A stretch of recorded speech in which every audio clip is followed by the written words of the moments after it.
to the impending disasters. And these are the regions which has some of the most densely populated regions of the world. So when we are talking about climate change, why is it so important with relation to natural hazards? I think all of us know or somewhat understand what climate change is. It is basically the impact of the human activities which has resulted in accumulation of the greenhouse gases in the atmosphere. And these greenhouse gases are actually trapping the reflected long-wave radiations from the Earth, which is resulting in the increase in the temperature of the atmosphere. It has been estimated that the radiative forcings from the pre-industrial era till now, due to the various anthropogenic activities, is as high as 1750 watts per meter square. This is the cumulative radiative forcing. And this has resulted in the increase in the global temperature across the world. Some areas have shown a higher increase in temperature, as high as around 2.5 degrees centigrade over the last century, like the parts of Russia, Mongolia, China, some parts of the Western Africa, some parts of the Amazon basin, which has been deforested, and Canada. And it's not just the land masses which has warmed up. Even some of the oceans have also warmed considerably. And this warming has been observed only in the last century. As you can see in the graph on the left, over a period of 1,000 years, it has been recorded from the ice cores that the increase in the temperature is drastic during the last century, especially after 1950s. So with this background, how does this warming, which now is observed as well as modeled with near certainty that it is happening, have a role in the disasters? In fact, climate change and disasters are mostly interrelated, because climate change is basically resulting in the fluctuations or in the natural variability of the climate regimes. And this is due to the changes which is brought about by the greenhouse gas emission or the anthropogenic climate change. Mostly the weather-related disasters like cyclones, precipitations, heat are the ones which influence or which are influenced by the climate change. And these influences are mostly in the regions where we have the vulnerable populations, mostly in the tropical regions. And this is due to the vulnerability of the populations and the high density of population in these areas, the exposure to the disaster risk also increases. So when we have this background of the dependence of climate change and natural disasters, where does space play a role? Space technology plays a major role in disaster management in terms of the various aspects of the disaster cycle. So when there is a disaster event, what is required is a relief, then rehabilitation, reconstruction, mitigation, and then preparedness for the next disaster event. And the Earth observation system provides the information on the spatial changes which has occurred on the surface of the Earth. And these changes collected over a temporal domain provides us the ability for informed decision making, which can help to direct the relief in case of disaster with other space-based technology like satellite-based location services and also satellite-based communication network, which in event of disaster is one of the critical inputs from the space technology, because in event of a disaster, most of the terrestrial communication networks go down. So when we have talked about the space technology in disaster management and how the different components play a role, we will be focusing more on the remote sensing aspect. When we talk about Earth observations, so there are two types of satellite orbits which observe the Earth in different ways. One is the polar sun synchronous orbit, which is a low Earth orbit, and the satellites in this orbit are at a height of somewhere between 500 to 900 kilometers above Earth.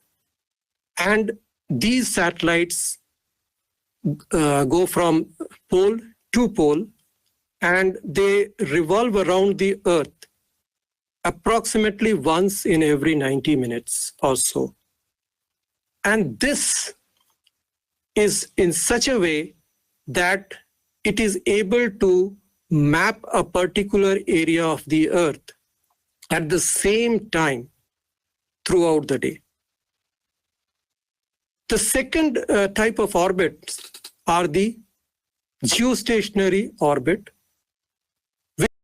which of around 36,000 kilometers above Earth, and the rotation of the Earth and the revolution of the satellite around the Earth are synchronized in such a way that the satellite appears stationary over the Earth's orbit.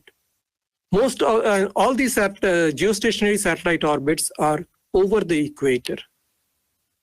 In this orbit, the satellite is able to focus at a particular area of the Earth and is able to continuously monitor it. Most of the weather satellites are at the geostationary orbit, whereas most of the remote sensing satellite are the polar orbits.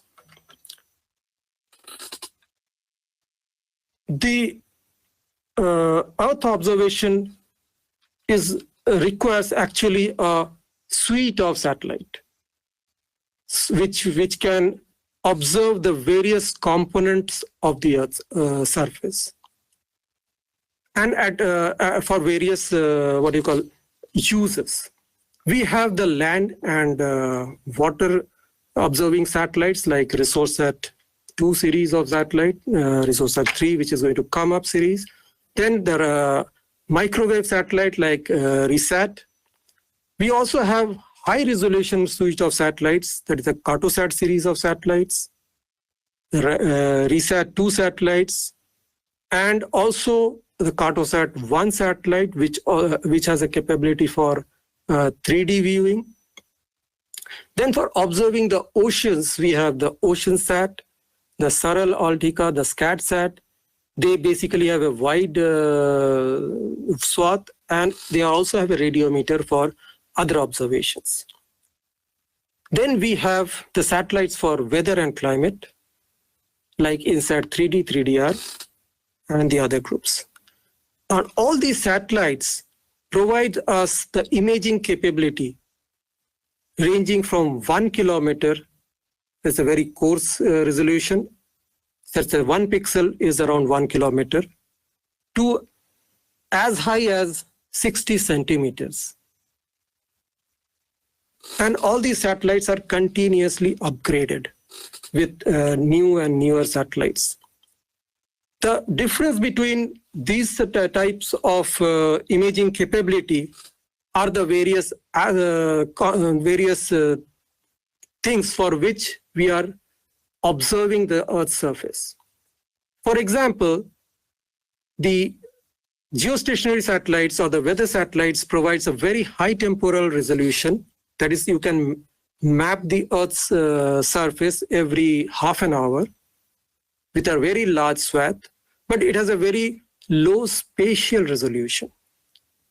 These satellites provides the global level information like movement of cyclones or the winds across the land or across the Earth's surface. Then we have the medium temporal resolution satellites with a large swath.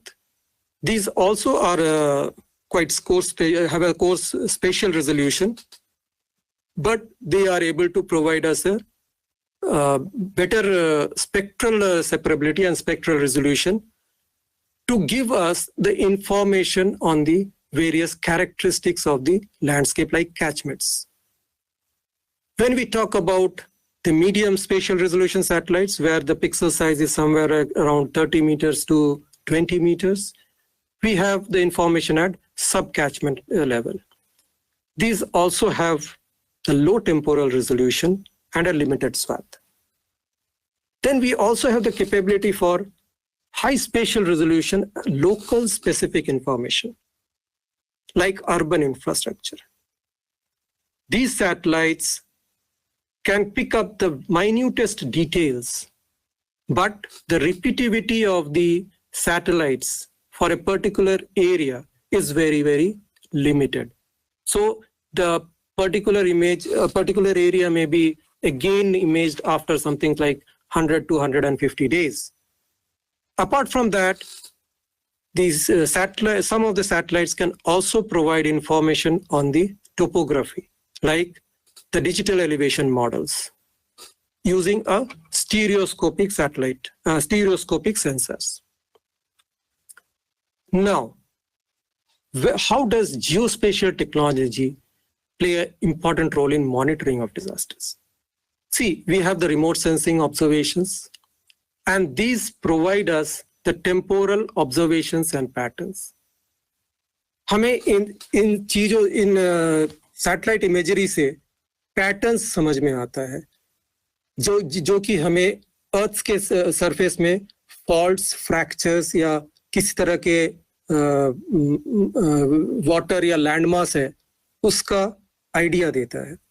And once we have this sort of information, we are able to develop a scientific understanding in form of various maps, like hydrological maps, the geomorphological maps, the lithological maps, or the structural maps. And once we have all these information at one over other, we are able to understand the entire phenomena to model and forecast the various processes, the disruption of which is a manifestation of the disasters. Now, there are many natural disasters which are due to climate change, and one of the most common among them are the extreme events, such as cyclones or extreme precipitation events. It has been studied extensively that the increase in the sea surface temperature is resulting in the increase in the tropical cyclones across the world. And we can also see it in our daily lives that there are a number of cyclones in the recent decade compared to those in the previous decades. Also, there is a high frequency in the extreme precipitation events. Just recently, we had extreme precipitation over Telangana, and we had the urban floods in Hyderabad. All these are a manifestation of the impacts of the climate change. But how do we observe this using Earth observation data?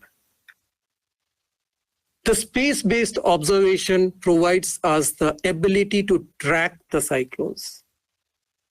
Recently, we had the cyclone Amphan, which had influenced or devastated a large part of West Bengal, mainly due to high winds. So using the INSAT 3D and 3DR satellites, the weather community, mostly the IMD, was able to track the cyclone as it moved and exactly identify the landfall or the place where the cyclone is going to hit the land so that the people could be evacuated from there. Space-based technology also helps us in predicting before the cyclone comes the area which is going to be affected, like area which is going to be inundated due to the extreme event which is due. Now, not just that, the inputs or the information is actually providing us advance warning to manage these disasters. The state of Odisha is one of the most cyclone-influenced state in India. And they have used the space-based observation to prepare themselves for the impending cyclones. So during 3rd May 2019, we had an extremely severe cyclonic storm, Fani, which hit the coast of Odisha, and the landfall was near Puri. The state government was actually ready for it and was able to prevent the loss of life and property, which was there around 2 decades back in 1999 due to Orissa super cyclone. In that, around more than 10,000 people lost their lives, and there was huge impact on the infrastructure in the state. In fact, some areas of Orissa during that time didn't have the connectivity or electrical connectivity even after 1 month of the cyclone. But in this case, since the government was ready for it and they had all the infrastructure and the mitigation measures ready, they were able to set up the electricity and water supply to almost all parts of Orissa within around 48 hours. So this is what space technology plays, how the space technology play a very, very important role in disaster mitigation and management. Apart from the cyclones, the climate change also influences the flood frequency. Now, how does it do it? Climate change is actually producing or resulting in a global warming, which is resulting in the rise in sea levels. So the coastal areas, mostly the confluence of the rivers into the sea, they are experiencing increasing flood frequency. Also due to the increase in the extreme precipitation as well as the increase in the total precipitation, many of the areas have shown increased frequency of the flood. Also, the changing pattern of snow is resulting in high incidences of flood, mostly due to the high amount of snowmelt runoff. A group of researchers in IIT Gandhinagar had done some modeling experiments of how the flood frequency is going to increase in the Indian subcontinent as a result of the various climate change scenarios of IPCC AR5.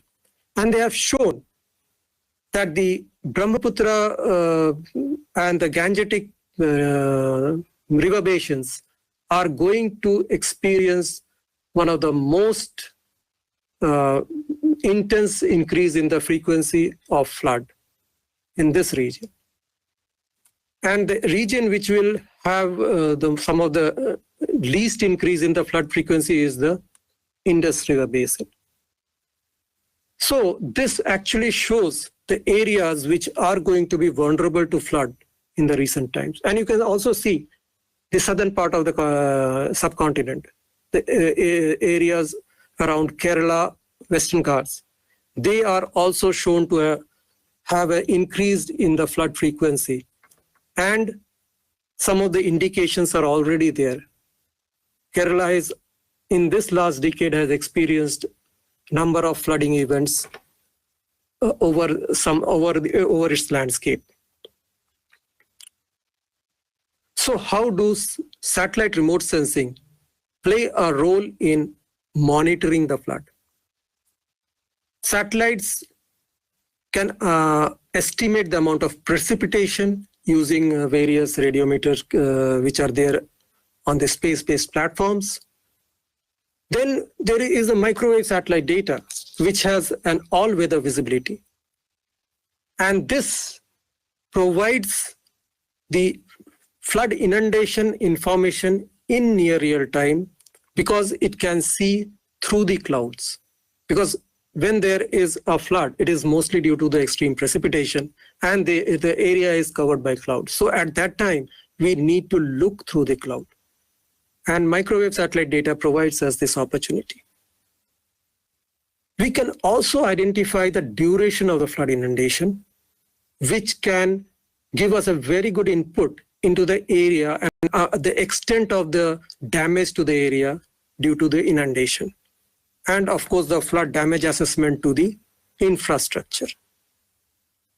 Recently, we had a flood in Bihar, and we were able to use the satellite data to extensively monitor the inundated areas, see the reason for it because of the extreme rainfall event in the northern part of the country, and also identify how the infrastructure in the various parts of the affected region has been damaged.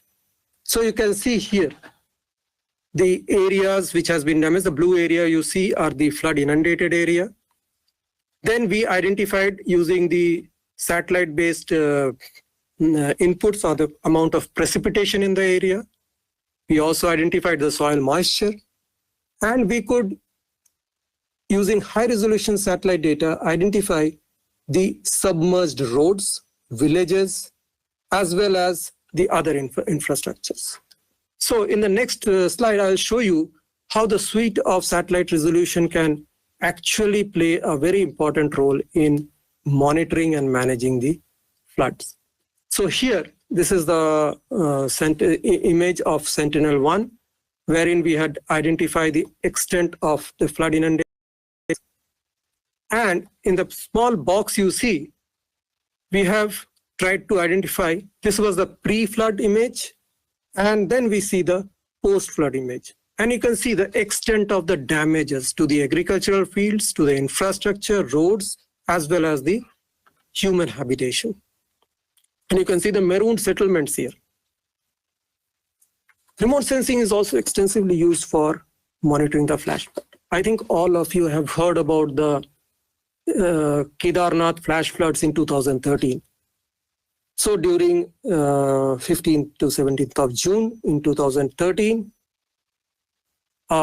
extreme rainfall event triggered a flash flood just above Kedarnath. So we had around 2 glaciers which are there above Kedarnath. One is the Chorabari Glacier, another is a companion glacier. And there was a lake which was formed at the mouth of Chorabari Glacier. Due to the extreme precipitation over this area, a large amount of debris was washed into this lake, which overflowed and broke its moraine dam to basically affect the entire Kedarnath region. And remote sensing was used extensively to map the damages to the area. You can see the area before the flooding, and this was the area after the flooding, and the number of settlements or the infrastructure which was damaged. On the top right, you can see the aerial video, which was captured using a helicopter. But the same thing can be done using a satellite-based information also. So the next slide will actually show you how the satellite remote sensing can be used to recreate the fly-through from the Gaurikund to Kedarnath, and also identify or map the extent of the damage and the areas which has been damaged. So this is a digital fly-through created using Cartosat 2 data along with high-resolution digital elevation model. So you can see here the Chorabari Lake, which was there, and also the Chorabari Glacier, and how this has actually overflowed from here. But what do we do if we only can identify or the extent of damage after flood? What we need is to prevent the loss of life and property. And for this, we need early warning for disasters, same as that of cyclones. For flood, we have various models which are able to predict the rainfall in the next few days, like WRF models. And these models are constantly being calibrated by various ground-based information and radar-based information. And this provides us the amount of water which is going to be in a particular basin through precipitation. Using the various hydrological analysis and modeling system, we are able to identify the areas which are going to be inundated using a combination of digital elevation models, the land cover models, and the infrastructure information which are there on the maps. And this provides us ample time to identify the areas which are at threat and evacuate the people from there, and also take the necessary action so that the loss to the property is also minimized. There is another form of disaster which is not very spectacular, but plays a very important role in the economy of the country. That is a drought. Now, when we talk about drought, we hear from newspapers and other sources that there is a drought somewhere or the other, or drought-like situation somewhere or the other across the country. Now, there are mainly three types of drought: the meteorological drought, the agricultural drought, and hydrological drought. The meteorological drought is basically the departure of the rainfall from the long-term average, whereas the agricultural drought is basically due to the inadequate soil moisture and rainfall in a region, whereas hydrological drought is the imbalance between the surface water and the groundwater. So, using various satellite-based information, as well as the geospatial information on soil moisture, NDBI profile, groundwater, and rainfall, MNCFC at New Delhi, which is under Department of Agriculture, provides the drought early warnings to the farmers across the country, especially with relation to the time of occurrence, the spatial extent, as well as the duration and severity. And this is basically the frequency of drought which we are seeing is due to the perturbations brought about by the climate change into the weather systems. Another very good example of the change of the impact of climate change on the agriculture can be observed in the apple growing belts of Himachal Pradesh. It is due to the reduction in the chilling unit, or the amount of time the chill has to be there for an apple tree, or amount of snow in the area. Since the amount of days when the area is under snow is reducing, so the yield of apple is also seen to decrease. And it is also observed that the apple suitable areas which are conducive for growing apples are shifting towards a higher altitude in the Himachal Pradesh, where the chill unit is much higher. When we talk about climate change, glacial retreat is also a very good indicator. Satellite remote sensing is able to observe the retreat of glaciers through a temporal observation of the area. Now, what do we How do we do it? We take the satellite image every year over, say, 20 or 25 years and see how the particular glacier is either retreating or it is surging down.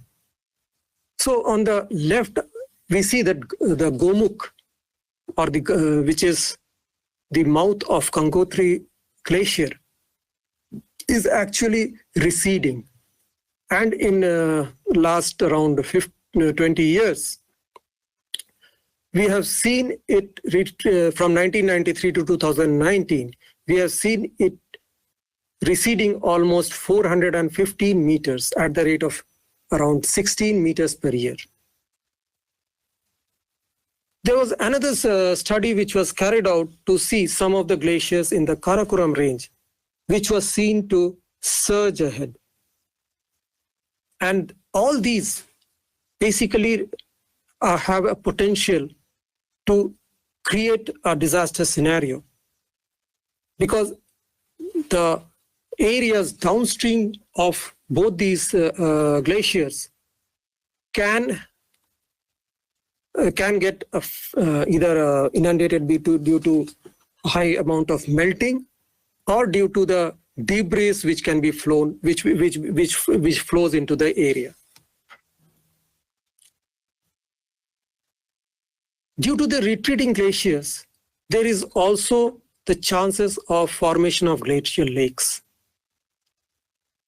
In the Dudhkoshi Basin in East Nepal, it's near Mount Everest, there is a supraglacial lake which is being formed. And it is a huge lake of around 2.5 kilometers in length, around 1.44 kilometers in width, having around 150 meters depth in some of the areas. And this has a huge amount of water. And most of these glacial lakes are being held by loose moraine dams. Now, if due to some tectonic activities, these moraine dams get breached, then there is a chance of flooding in the lower reaches, which is known as the glacial lake outburst floods. And this is one of the impending catastrophe which we have in the Himalayan region. Apart from the various other observations, we can also observe the temperature anomaly over the landmass. And this has been extensively used to identify the areas which are prone to heat wave due to the changing climatic patterns. So a study which has been conducted shows the parts of northern Indo-Gangetic plains, especially those areas around Delhi NCR, parts of the southern Haryana, Punjab, which are bordering the arid regions of Thar Desert. They are shown to have a high frequency of the heat wave durations, both the number of length of the heat wave as well as the frequency of the heat waves. But when we combine this with the population, where to assess the risk and vulnerability, we find it is mostly around the Delhi NCR, which are at a high risk for the heat waves. Another aspect of natural disaster which are influenced by the climate change is the forest fire. It has been modeled by a number of groups that due to 1.8 degrees centigrade warming, there is going to be a large-scale increase in the forest fire incidences. And the regions which are going to experience the maximum fire frequency will be the central Indian region, parts of African savanna, and the Brazilian or the parts of Brazilian rainforest. There, the the frequency of the fire counts will increase by more than 1,000 times, with a baseline taken as 1850. So this is a serious issue, especially in the tropics. And global observation has also shown that during the last few decades, the global fire activity has increased exponentially. Now, how does space play a role in observation of the forest fire? Here also we have a number of sensors which can detect the various aspects of forest fire. And one of the aspects of forest fire is the identification of active fires through a sensor which is aboard the Terra and Aqua satellites of NASA, that is the MODIS. We also have another group of satellites, that is SNPP-VRS, which is able to detect the thermal anomaly or the active fires in the region. So I have taken these old images because I was a part of the team who was working on how to extract the forest fire in the Indian region using the algorithm provided by Giglio and his group. So we had this team at NRSC Hyderabad, at that time it was NRSA Hyderabad, who were monitoring the MODIS Terra images. And another team was there in the ground, specifically this region, which is the, what do you call that? It is a part of Andhra Pradesh near Srisalam. And at around 11 o'clock, they got a signature of the fire activity in the particular region, and the GPS points were sent to the team who was on the ground. And they could easily go to that area and identify that fire is burning. And this exercise had been carried out across the Indian landscape to basically calibrate this model for this region. So what exactly does it do? It identifies a pixel which has a higher temperature compared to the surrounding pixels, like we see here. So it's able to pick up the anomalous pixel or a pixel which is different from the surrounding pixels in terms of temperature. And it flags that, overlays it with a forest boundary, and sends the information to Forest Survey of India. Now, Forest Survey of India makes a value addition to this information and sends this information to the various departments, even up to compartment level. And this information provides the ground staff to identify the area where the forest is there and send the team to combat this forest fire. Apart from this, remote sensing plays a very, very important role in monitoring it. So here you see a Sentinel-2 based fly-through which has been created for the burnt areas of Uttarakhand. And you can easily identify the areas which has been affected by forest fire or burned by forest fire.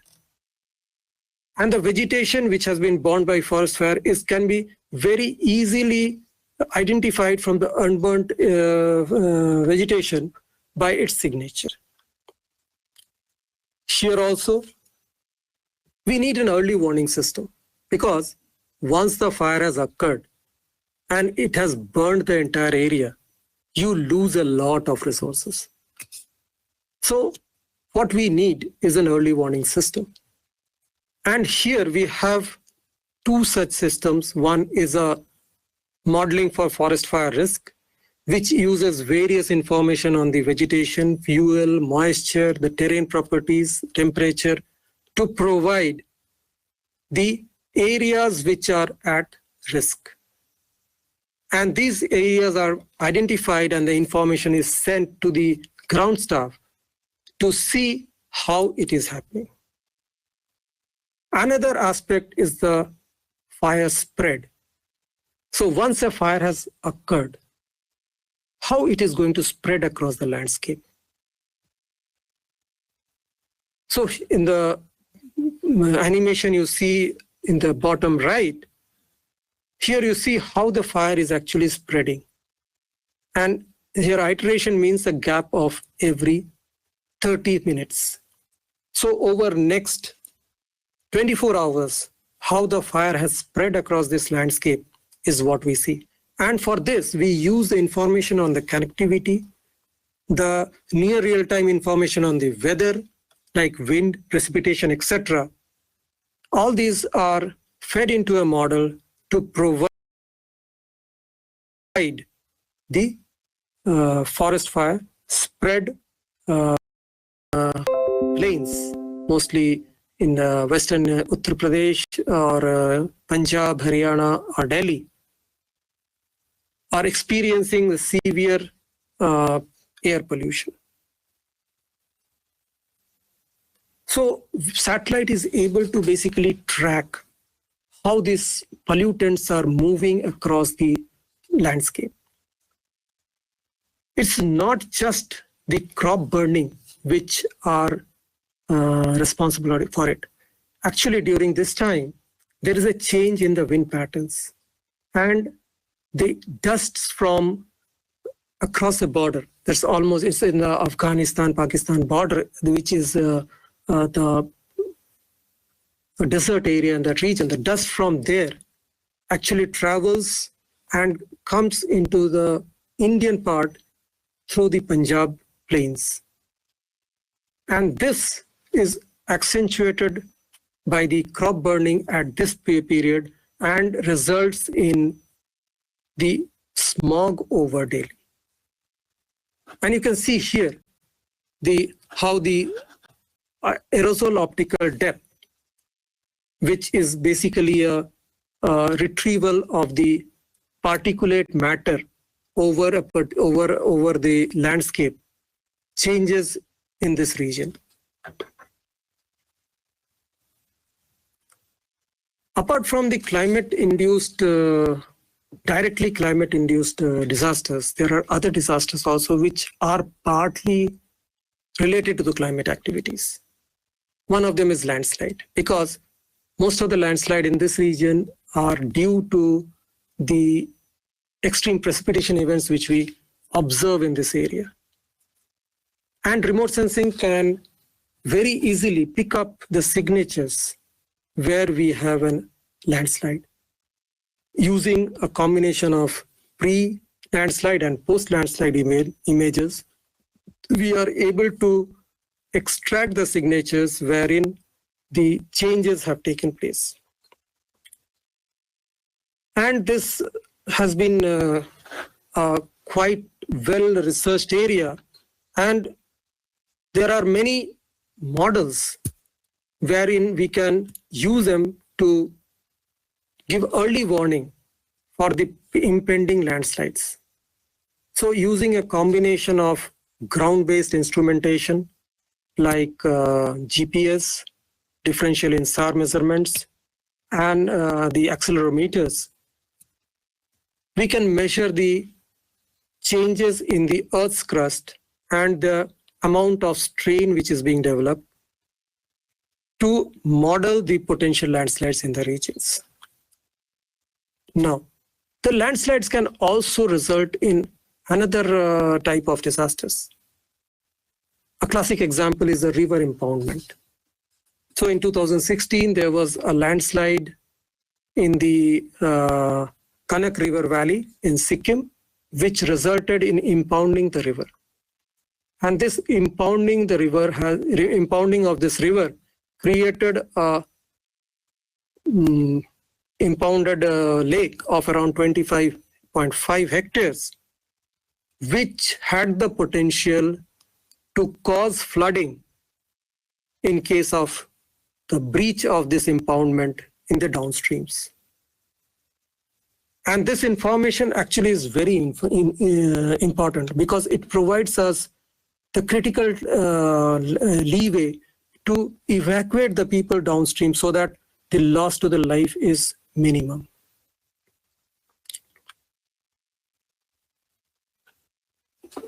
one of the most spectacular disasters which we have is the earthquake. Although it is under the surface, but there are signatures over the surface which can be detected by satellite remote sensing. One of them is the liquefaction. So what happens during earthquake is that due to the movement of the earth, the soil particles, they basically become more compact, and the water between the soil, pore water between the soil particles is ejected up. So this signature is basically picked up by the microwave data to identify the areas which has undergone the impact of earthquake. Another aspect of earthquake is the subsidence or change, or the change in the the change in their topography. So, using a differential interferometric technique, we are able to identify using the post and pre-image the extent of movement of the Earth's crust, whereas some region has subsided or some region has been uplifted. And based on this, we can identify the extent of damage to a particular region. So this was the interferometric information created for the Nepal earthquake. And you can see the Kathmandu area has been influenced by the earthquake.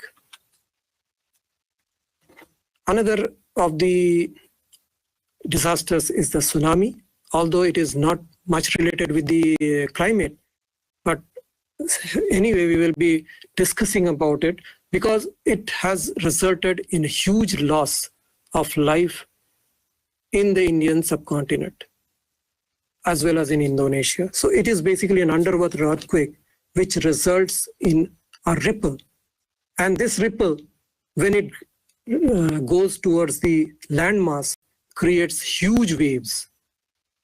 And this causes a loss to the life and property in the coastal region. So remote sensing has been used to map the impact of the tsunami, especially in the Andaman and Nicobar Islands and parts of Indian coast, that is Tamil Nadu in Nagapattinam. And you can very well see how the tsunami has actually resulted in the degradation of mangrove in this case, and the settlements of Nagapattinam in Tamil Nadu. Now, since we are talking about climate change and the impacts, the sea level rise due to the melting of the polar glacial caps are one of the major factors which has to be taken up. We are observing the reduction in the northern Arctic polar ice regions throughout the decades. And various models have also shown that there is going to be an increase in the sea level over next few decades up to 2021. Now, how are this increase in the sea level going to influence us? As you can see in the animation here, due to the increase in the sea level, many of the areas, especially along the coast and the islands, are going to get submerged. Especially the islands which you see in the images below, they are going to be wiped off from the face of the earth. And this is a serious issue because many of these islands are entire countries by itself. So when their landmass disappears, where do they go? They have to go somewhere. And for that, there will be social disturbances. Now, it is not just that. The polar ice melting is also expected to cause many other issues in the global atmospheres, like large-scale singular events. Now I will just go briefly into detail of this. In the last lecture by Dr. Kistwal, he has talked about the various ocean currents, the warm currents and the cold currents. So across the oceans of the world, all these warm and cold currents are continuously going out there. And the amount of water these currents actually, transport is immense. For example, we see here, this is the Gulf Stream, which goes from the mouth of Gulf of Mexico to the north of Europe. Now, when this Gulf Stream goes up to north of Europe, carrying the warm currents from Gulf of Mexico, here it basically goes down because it loses the heat to the atmosphere. The amount of water which goes down, almost like a waterfall, is more than all the water in all the rivers of the entire land mass. Now this becomes cold because of the polar ice caps. But as we see here, the northern hemisphere sea ice extends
is going to increase. So what we need is to reduce the loss to life and property due to these natural disasters. For this, we also need to develop effective mitigation approaches to the disasters. And to cater to this, a spatial decision support system. So where do this young generation youth come into play? You all are going to develop the various aspects of the natural disasters management. So what we need is an effective early warning system.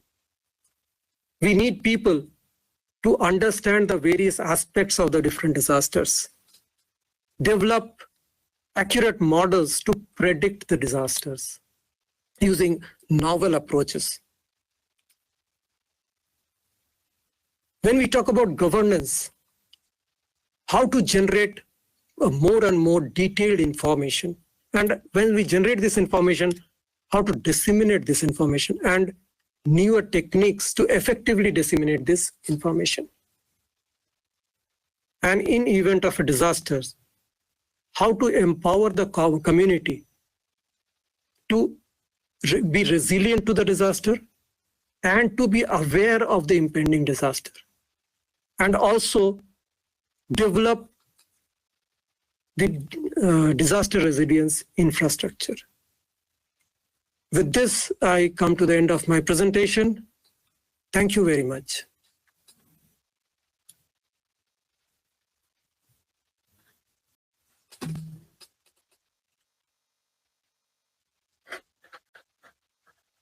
Okay, thank you, sir, for the presentation. There are a few questions.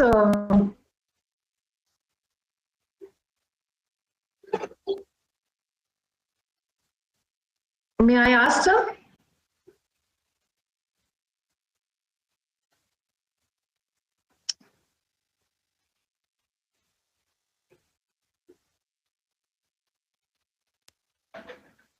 Yes, I'm ready to take the questions.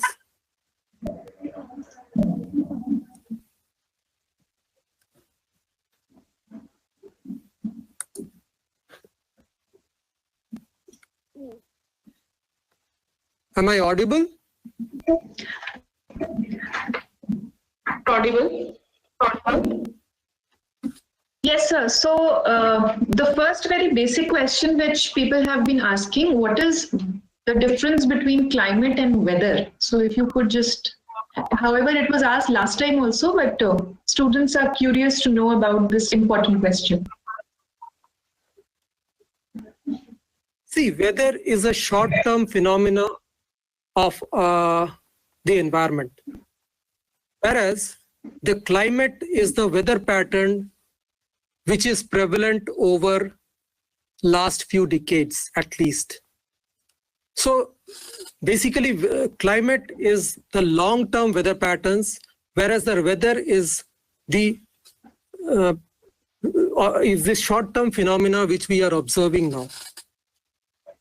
For example, if we have rains today at Dehradun, this is a weather phenomenon.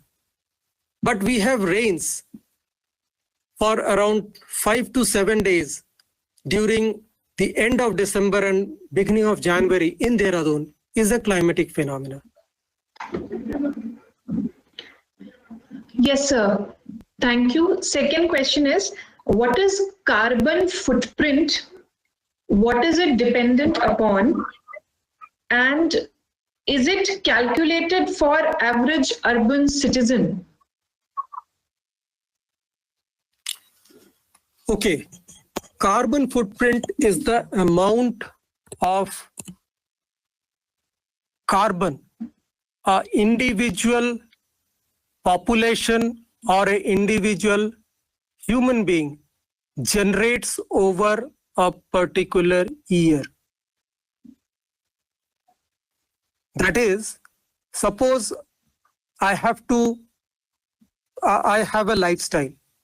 I'll give an example. I'll explain it with an example. I have a lifestyle of, I have a small family. with a dog. I go to office on my vehicle using a car. I don't share this car with anyone. And I eat a mixture of vegetarian and non-veg and convenience food. I travel frequently for meetings. So I have a carbon footprint of, say, something like 300 kilograms per year. Whereas another person who has a small family like me goes to his office on bicycle, travels mostly through community transport like trains, will be having a carbon footprint of something like 1 ton per year. So this basically is the amount of carbon generated through the use of fossil fuel for my daily activities and my lifestyle is the carbon footprint. Okay, sir. Another question is that what can be done to reduce or stop greenhouse gas emission?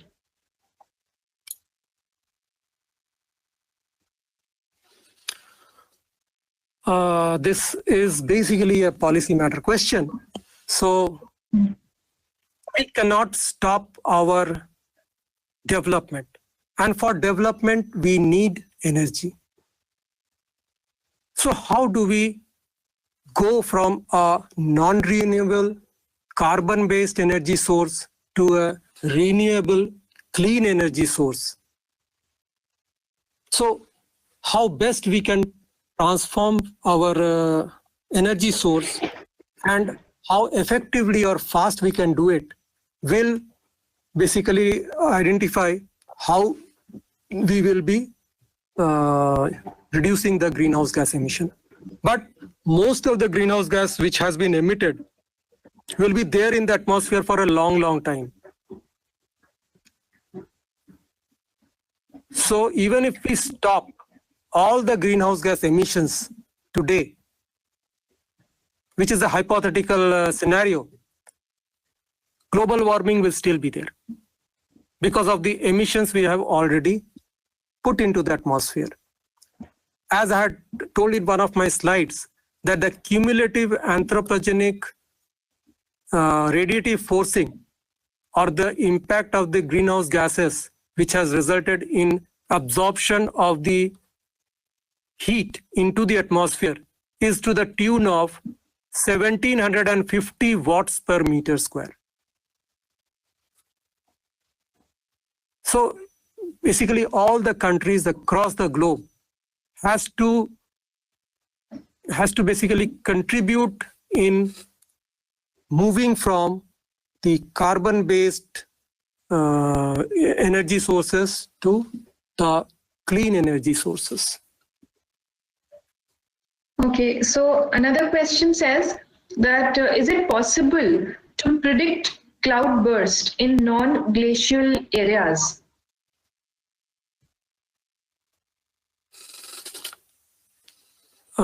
Till now, there is the research studies are going on, but till now, I don't think there is any operational model which is able to predict the cloud burst in most of the Himalayan region.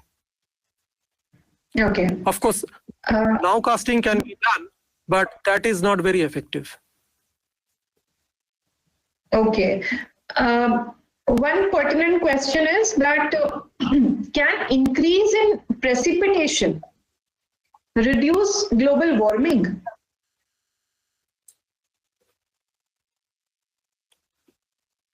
Actually, increase in precipitation is an effect of the global warming.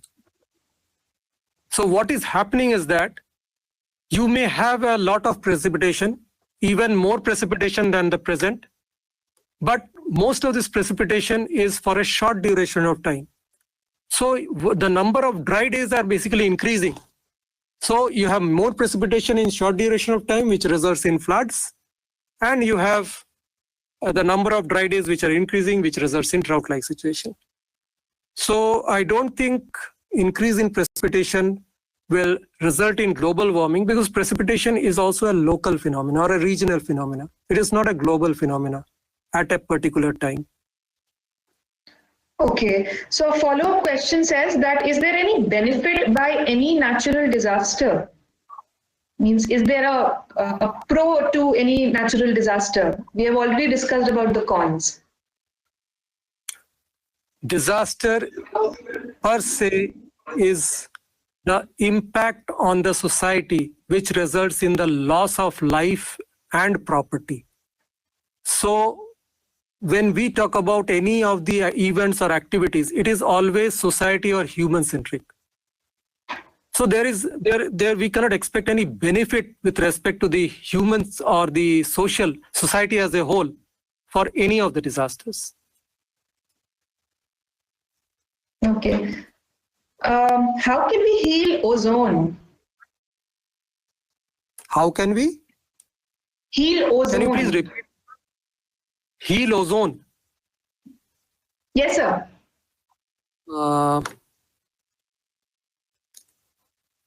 I'm not sure if this is a correct question, or if the framing of the question can be a bit different. How do you heal ozone? Ozone is how do you heal ozone hole? That is a different aspect. Perhaps they are talking about ozone hole. Ozone, if you take, it is a pollutant in the troposphere, but when it is in the upper atmosphere, it has a protective role, whereas it prevents the ultraviolet rays from the sun to reach the earth. Due to the various pollutants like chlorofluorocarbons and other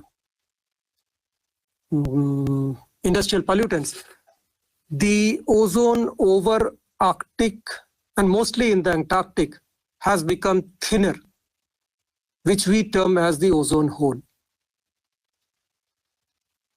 This is dynamic because due to the various wind patterns and global wind patterns, most of the pollutants are accumulated over the southern hemisphere, mostly over the South Pole, which results in the depletion of ozone in that region.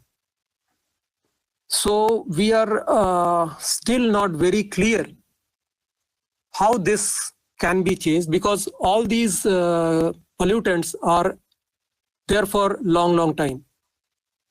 They are long life pollutants, and they will be there in the atmosphere come what may. So I don't think there is much we can do. Only thing is that we can stop emitting these pollutants so that it doesn't go or it doesn't exacerbate. Yeah. And one question has come that what happens to animals, wildlife, after poles get heated? After?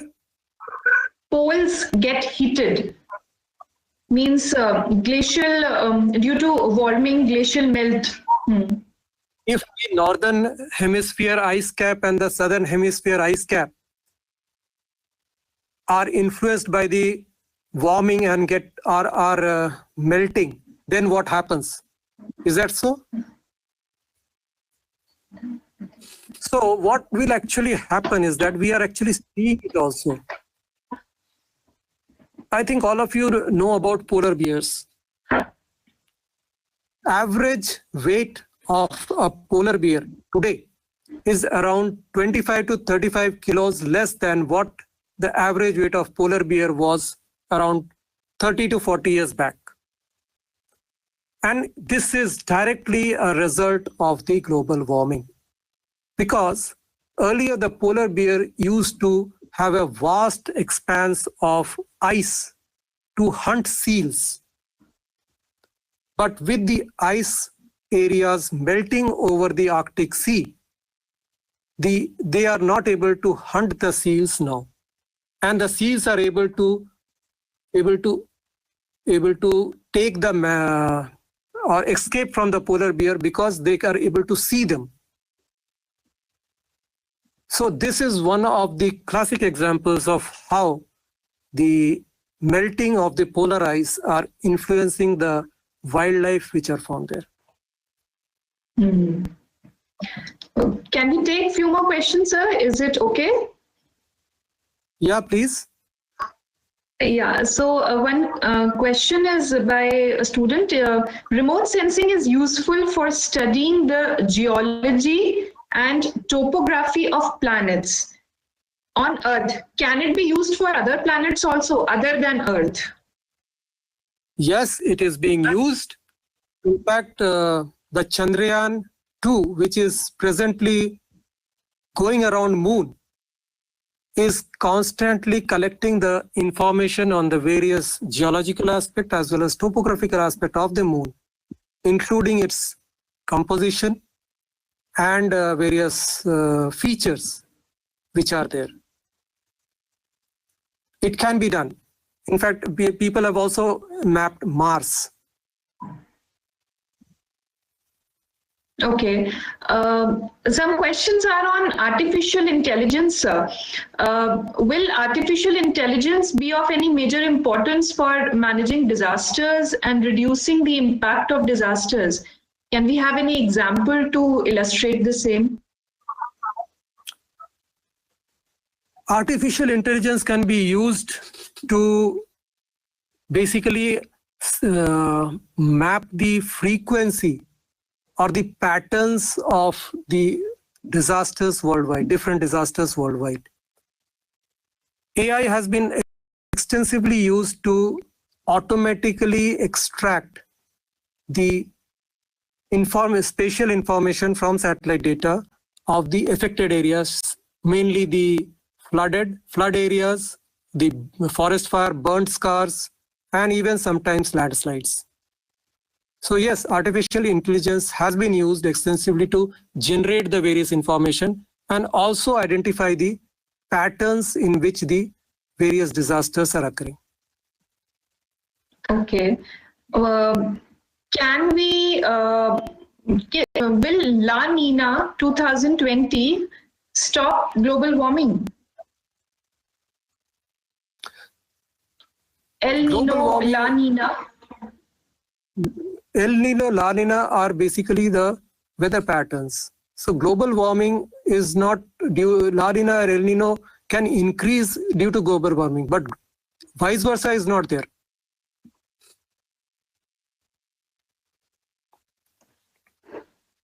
Yes, sir. Some other questions are related to satellite.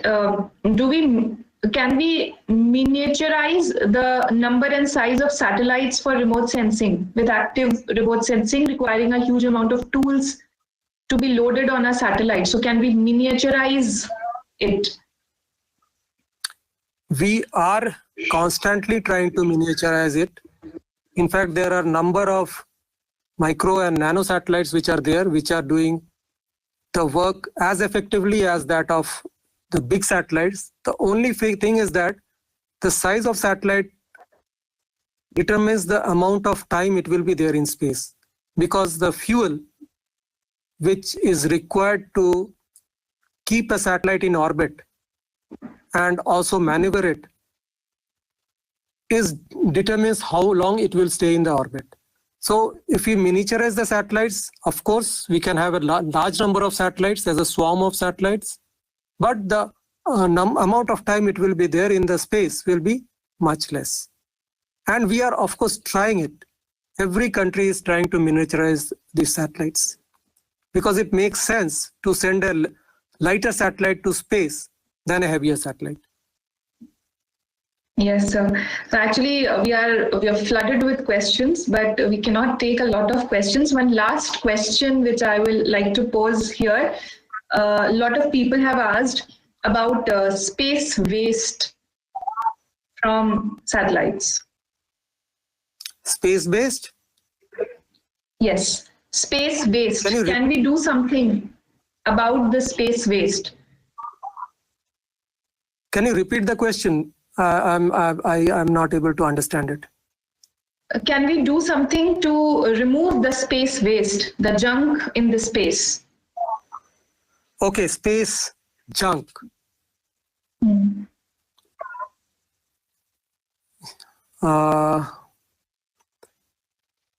Presently, all the countries, spacefaring nations across the world are worried about this space junk. There has been some experiments using various tools to capture the space junk and bring it back to Earth. But with the enormous amount of space junk, it seems that it will be difficult. So best is that we keep on tracking them and try to maneuver our satellites as best as we can away from them. Right, so this would be it for the question answer session. Over to you, Justin. Yeah, thank you, Ms. Asfa, for coordinating the question answer session. So before I thank everyone who have been behind this online lecture series, I would just have a small information for the benefit of the participants. If you have any further more queries regarding the 2 lectures which we have conducted in part of this particular series, these are the contact email IDs of Dr. C.M. Kishtawal as well as Dr. Ajit Roy. So if you have any further more queries, the speakers will be very happy to answer your queries. So you can contact them in you can send your queries through these email IDs. So, and I know it's time to thank everyone who have been behind this lecture series. So it's a pleasure to have heard Dr. Ajit Roy. We are extremely thankful to him for accepting our invitation and delivering a highly informative talk. I'm sure the participants, including the different students from the different communities, they must have been greatly benefited by his vast knowledge and experience on this subject. I would also like to thank him for playing an instrumental role in popularizing the lecture series through his contacts. I extend my heartfelt thanks to Dr. Prakash Chauhan, Director IARS, STEEP, and Chairman ISRS DC for his constant guidance and support in organizing the event. I sincerely thank Dr. Vikram Singh, Chairman IMS DC and Director IMT Dehradun, for his constant support, guidance, and encouragement. Special thanks are due to Dr. Harish Karnatak, Dr. Poonam Tiwari, and entire team of EduSat IARS for their efforts to host this talk in the online mode. Thanks are also due to the entire team of IMS DC and ISRS DC Executive Council, especially Dr. Sanjeev Kimoti, Dr. Shema Gupta, Ms. Asfa Siddiqui, and Ms. Pooja Jintal for their untiring support in organizing this event. And last but not least, I would like to thank all the participants and coordinates, the heads of the various organizations as well as the participants for making this lecture series a grand success through their participation. I once again thank you one and all. Thank you, Justin. Thank you, sir. Thank you, everyone. Thank you for giving me the opportunity so we can leave.